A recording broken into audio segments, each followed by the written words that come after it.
Good afternoon friends, দেবী ওয়ার্ল্ডে আমি দেবমিতা আপনাদের সবাইকে আরেকবার স্বাগত জানাচ্ছি। এখন প্রায় বেজে গেছে দুপুর 12:30 আর আমি জাস্ট ফ্রেশ হয়ে আজকে আর মাথা ভেজাইনি, জাস্ট কালকে যেহেতু শ্যাম্পু করেছিলাম চান টান করে রেডি হয়ে এবার চলে এসেছি রান্না করতে। আজকে বেশ ঝলমলে রোদ বেরিয়েছে, কিন্তু ছাদে গিয়ে সেই রোদ পোয়ানোর মতো সময় বা অবস্থা কোনোটাই আমার নেই। যাই হোক, বাদ দেওয়া যাক, কী করা যাবে। আজকে আমি পুরো ঘরটা গোছাতে ব্যস্ত ছিলাম। শীতকালে এত জামা কাপড় বেরোয়, ওই দিকটা দেখছেন ওলঢাল হয়ে আছে, কারণ তিনটে ব্ল্যাঙ্কেট লাগে। আমাদের ফ্যামিলিতে সবাই নিজের নিজের ব্ল্যাঙ্কেটে থাকতে ভালোবাসে, কারণ যখনই কেউ কারোর ব্ল্যাঙ্কেট শেয়ার করে ওর ব্ল্যাঙ্কেট টেনে নেয়। আচ্ছা, এটা তো গেল ব্ল্যাঙ্কেটের পর্ব। এবার তার মধ্যে প্রবলেম হচ্ছে, কালকে সারা রাত পোপো ঘুমায়নি, জেগেছিল। মুশকিলের ব্যাপার হচ্ছে, ওর বাবা মোটামুটি ভোর 5টা নাগাদ আমাদের সাথে শুতে আসে, কারণ সারা রাত ধরে কাজ করে। তারপর ওর বক্তব্য হচ্ছে ওর পাপা আর আমার মাঝখানে শুবে, কিন্তু ও ব্ল্যাঙ্কেট নেবে না। তাহলে অবস্থাটা বুঝুন, মানে না ওর পাপাকে ব্ল্যাঙ্কেট নিতে দিচ্ছে না আমাকে নিতে দিচ্ছে। লাস্টে আমরা ডিসিশন নিলাম যে আর তোকে কোনোভাবে কনভিন্স করা যাচ্ছে না, তবে নিজের নিজের ব্ল্যাঙ্কেট নিয়ে শোয়াই ভালো। আরেকটা খতরনাক জিনিস কালকে ও করেছে। কালকে আমি যখন রান্না করছি, ও হঠাৎ আমাকে কিচেনের বাইরের থেকে লক করে দিয়েছে। বাবারে, আমার ভয়ে না জীবনটা বেরিয়ে গেছিলো। আমি তো প্যানিকড হয়ে গেছি, কারণ আমার তখন মাথাতেই নেই যে কালকে ঈশান আর ওর বাবা দুজনেই ঘরে আছে। আমি না জোরে জোরে দরজাটা ধাক্কা দিচ্ছি যে কী জানি ওরা ছাদে টাদে চলে যায়নি তো। যাই হোক, ওরা ঘরে ছিল। মানে আমরা ডিসিশন নিয়েছি এবার আস্তে করে কিচেনের হয় লকটা সরিয়ে দেবো বাইরের থেকে, আর নাহলে দরজাটাই আমি খুলে দেবো। দেখা যাক, ওকে যদি একটু বোঝানো যায় যে লক করাটা উচিত নয়। আজকে প্রচণ্ড ঠান্ডা পড়েছে, তাই আমরা আর আজকে ভাত খাওয়ার প্ল্যান করছি না। যেটা প্ল্যান করছি সেটা হচ্ছে আজকে একটা চিকেনের আপনাদের সাথে রেসিপি শেয়ার করব। সেটা আমাদের ইন্ডিয়ান রেসিপি নয়, ওটা লাহোরি চিকেন বলে, তো লাহোরি কড়াই চিকেন বলে। তো আমি ওই রেসিপিটা আপনাদের সাথে শেয়ার করব, আর তার সাথে বানাবো গরম গরম রুটি, কারণ এত ঠান্ডায় না ভাত খেয়ে মজা আসছে না। তো যাই হোক, তাড়াতাড়ি আমি চুলটা আঁচড়ে নিই। টাক পড়ে যাচ্ছে, টাক টাক টাক, এই মানে পুষ্পবৃষ্টি হচ্ছে মাথার থেকে। বুঝতে পারছেন কিসের? ড্যান্ড্রাফের। কিছু করেই ড্যান্ড্রাফ ভাগানো যাচ্ছে না। আর আমার স্কিন অ্যান্ড স্ক্যাল্প এত সেন্সিটিভ যে আমি বেশি কোনো রেমেডিও ট্রাই করতে পারি না। করতে হলে আমাকে কী করতে হবে, সেই স্যালনে গিয়ে 4-5 হাজার টাকার ট্রিটমেন্ট নিতে হবে। অত আমার পয়সা নেই নষ্ট করার মতো। ঠিক আছে, এতেই চলবো। টাক হয়ে গেলে আর কি করা যাবে, পরচুলা একটা কিনে নেবো। যাই হোক, আমার বকবক তো চলতে থাকবে। আমি তাড়াতাড়ি রেডি হয়ে আপনাদেরকে রেসিপিটা দেখাচ্ছি। খুব ইজি রেসিপি, আপনারা ট্রাই করে দেখতে পারেন। চিকেনটা চলে এসছে, আমি চিকেনটা ধুয়ে টুয়ে রেখে দিয়েছি। অ্যাকচুয়ালি আমি ধুইনি, মিথ্যে কথা বলবো না, মা ধুয়ে দিয়ে গেছে। তো মাই এনে দিল চিকেনটা, আমার আর সকালে উঠা হয়নি। এই ক্লাচারটা লাগাই। এই এত সুন্দর করে চুলটা ছাড়ছি তো, কিছুক্ষণ বা চুলটা এখানে রঙে চাপিয়ে বসে থাকবো, দরকার নেই, রান্না করব। সুতরাং চুলটা বারবার এলে অসুবিধা হবে। আমি এইখানে এইভাবে ক্লাচারে করে ক্লিপে নিয়ে নিচ্ছি। তো যাই হোক, আমি রেডি হয়নি, দেওয়ার পর কিচেনে যাচ্ছি। ওর বাবা এখন বসে বসে মুড়ি খাচ্ছে, বেচারার কি অবস্থা। বোধহয় পৃথিবীর প্রথম কোনো নন বেঙ্গলি পার্সন যে রুটির থেকে মুড়িতে শিফট হয়েছে। আর জানি না, সোয়েটার পরে আমার দ্বারা কাজ হয় না, সত্যিই হয় না। যাই হোক, আমি আপাতত নিজের মুখটা বন্ধ করি, কারণ ঘড়ির কাঁটা দৌড়াচ্ছে, রান্না করতে হবে। আপনাদেরকে রেসিপিটা দেখাচ্ছি, চলুন দেখা হচ্ছে রান্নাঘরে। এই চিকেনটা বানানোর জন্য প্রথমে আমি গ্যাস জেলে ফ্রাইং প্যানটা চাপিয়ে দিয়েছি। তারপর বানাবো হচ্ছে আমি একটা মশলা, খুব সিম্পল মশলা। মশলাটাতে আমি যেটা দেবো, সর্বপ্রথম 1 চামচ মতো জিরে, 1 চামচ মতো ধনে, আর দেব হচ্ছে 2টো পাতলা দারচিনি, পাতলা মতো দিচ্ছি যাতে বাটতে সুবিধা হয়। পেছনে পোপোর আওয়াজ আসছে, ইগনোর করে নেবেন, ওটা কিছু করার নেই। 3টে মতো এলাচ, তারপর 4টে লবঙ্গ, 1 টুকরো জয়িত্রী, এটাকেও আমি এর মধ্যে দিয়ে নিচ্ছি। আমি মশলাটা বেশি বানাচ্ছি না, কারণ আমার মনে হয় মশলাগুলো বেশি করে বানালে অ্যারোমাটা চলে যায়। আর দেব হচ্ছে একটু মৌরি, আর দিচ্ছি 2টো শুকনো লঙ্কা। এরপর আমি যেটা দেব সেটা হচ্ছে অপশনাল 4 দানা সামরিচ। আমি এখানে মশলাটা ভাজছি না, জাস্ট একটু রোস্ট করে নিচ্ছি। দেখুন মশলাটা খুব ভালো করে রোস্ট হয়ে গেছে, কারণ এটার থেকে হালকা হালকা ধোঁয়া বেরোচ্ছে। এই সময় আমি দিয়ে দেবো হচ্ছে জায়ফলটা। মশলা আমাদের ভালো করে রোস্ট হয়ে গেছে, এবার আমি গ্যাস অফ করে দেবো। মিক্সির জারে আমি এই মশলাগুলো সব ঢেলে নেব। মশলাটা আমাদের বাটা হয়ে গেছে, দেখুন কি সুন্দর মশলাটা বাটা হয়েছে, আর একটা দারুণ গন্ধ বা অ্যারোমা আসছে, যেটা এখান থেকে তো আমি পাচ্ছি, আপনারা যখন নিজেদের বাড়িতে বানাবেন আপনারাও পাবেন। এবার কড়াইতে দিয়ে দেবো আমি সর্ষের তেল। কড়াইটা আমি আছে একটু আগে গরম করতে দিয়ে দিয়েছি। কড়াইটা খুব ভালো করে গরম হয়ে গেলে তবে সর্ষের তেলটা দেব। তেল থেকে ধোঁয়া ওঠা শুরু হয়ে গেছে, এবার আমি এতে দিয়ে দেবো চিকেনের পিসগুলো। এখানে আমি মাংসটা সাদা না হয়ে যাওয়া পর্যন্ত ভালো করে মাংসটা ভেজে নেব। এবার আমি গ্যাসটাকে স্লো করে আগের থেকে ফেটিয়ে রাখা টক দই 3 চামচ মতো দেব।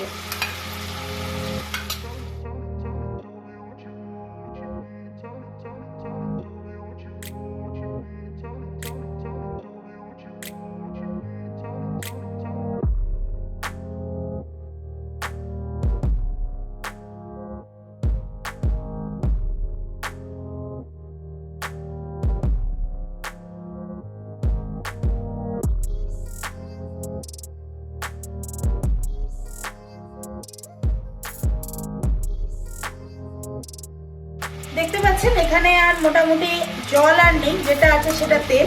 এবার এর মধ্যে আমি দিয়ে দেবো একটা ডুমো ডুমো করে কেটে রাখা টমেটো, 1 চামচ মতো নুন,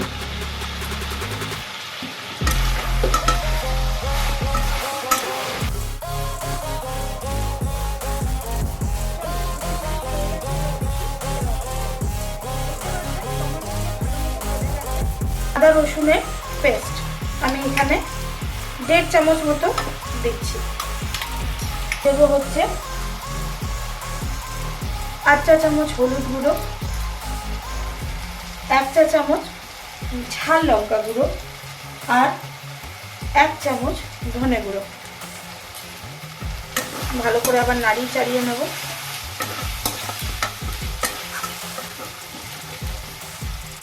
মশলাটা প্রায় ভাজা ভাজা হয়ে এসছে, তেল ছেড়ে দিয়েছে। এই সময় আমি দিয়ে দেবো এই ডুমো ডুমো করে কেটে রাখা পেঁয়াজগুলো।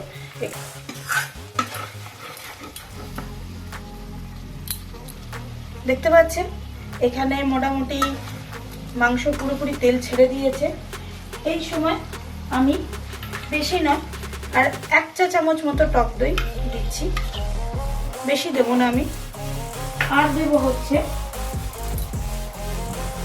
এই যে ভাজা মশলাটা আমরা বানিয়েছিলাম, এই ভাজা মশলাটা বেশি না, 1.5 চামচ মতো। থেকে 4টে কাঁচা লঙ্কা,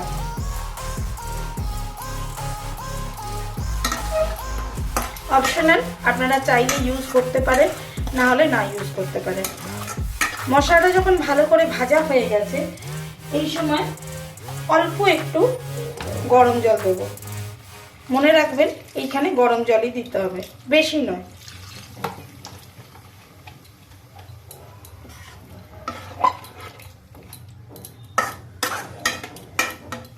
এবার আমি মাংসটা ঢাকা দিয়ে দেবো। চলুন 10 মিনিট মতো হয়ে গেছে, এবার ঢাকা খুলে দেখি যে চিকেনটার কি অবস্থা। দেখতে পাচ্ছেন চিকেনটার থেকে মোটামুটি ভালোই তেল বেরিয়ে গেছে। এই সময় লম্বা লম্বা করে কেটে রাখা আদার টুকরো দিয়ে দেবো, দিয়ে একটু নাড়িয়ে নেব।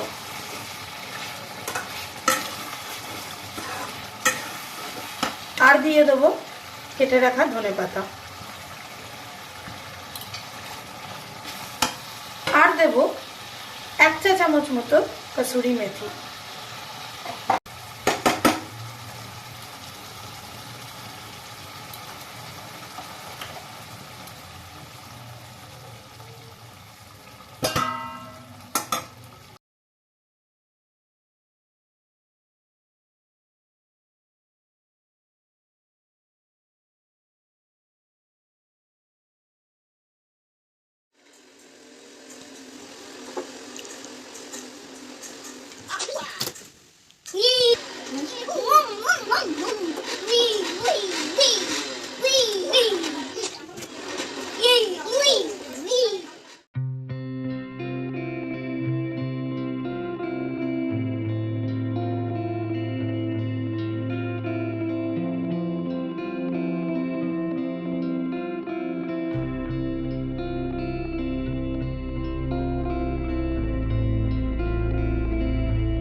তাহলে আমাদের লাঞ্চ থালি রেডি।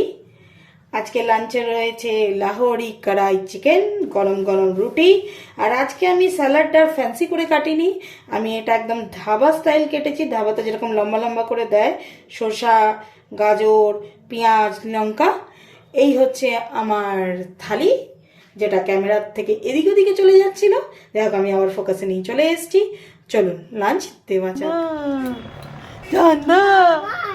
কি মামাই? এই তুমি এদিকে আছো, এদিকে আছো, এদিকে আছো। মাই মাই মাই মাই তুই আয় আয় আয় আয় আয় আয় বলে দাও তো ঠান্ডি ঠান্ডি বলে দাও। আচ্ছা তুমি একটু জনি জনি বলে দাও তো। হ্যাঁ ভিডিও চলছে, ইয়ে করতো সবাইকে ইয়ে করতো, ইয়ে গাইজ করতো। তো আমার দুত্তু বাবাটা এখনো ঘুমো করেনি, ওদেরকে খেতে দিয়ে দিয়েছি, ওরা খাচ্ছে। ও নিজের ভাষাতে কথা বলছে, যদি আপনারা ওর ভাষা বুঝতে পারেন ওয়েল অ্যান্ড গুড। একটা ইয়ে করে দাও সবাইকে। তুমি তুমি তুমি চিকেন খেলে? তুমি চিকেন খেয়েছো? ভালো হয়েছে চিকেন? Good chicken good.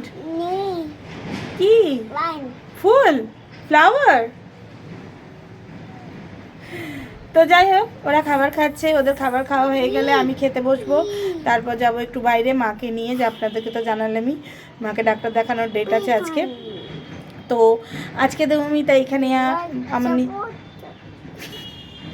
ওর কথাতে আমার আর ইন্ট্রো শেষ হচ্ছে না, আমি আর বলে উঠতে পারছি না। তো অনেকক্ষণ বাদ ব্যালকনিতে আসতে পারলাম, সকাল থেকে জাস্ট একবার সকালবেলায় গাছগুলোতে জল দিতে এসেছিলাম। তো ওই যে দেখুন মগটা ওই জন্য ওইখানে রয়েই গেছে। যাই হোক, আজকে দেবমিতা আপনাদের কাছ থেকে বিদায় নিচ্ছে। আশা করি আপনাদের রেসিপিটা ভালো লেগেছে। যদি ভালো লাগে তাহলে লাইক, শেয়ার অ্যান্ড কমেন্ট করতে ভুলবেন না। আরও যদি কোনো রেসিপি থাকে, আপনাদের কাছে কিছু থাকে, তা আমাকে জানাবেন। আর যদি কোনো ধরনের কোনো রেসিপি দেখতে চান সেটাও জানাবেন, যদি জানি অবশ্যই করার চেষ্টা করব। তো আজকে আমি দেবমিতা বিদায় নিচ্ছি আপনাদের সবার কাছ থেকে। ভালো থাকবেন, শীতটা এনজয় করুন, বাই বাই।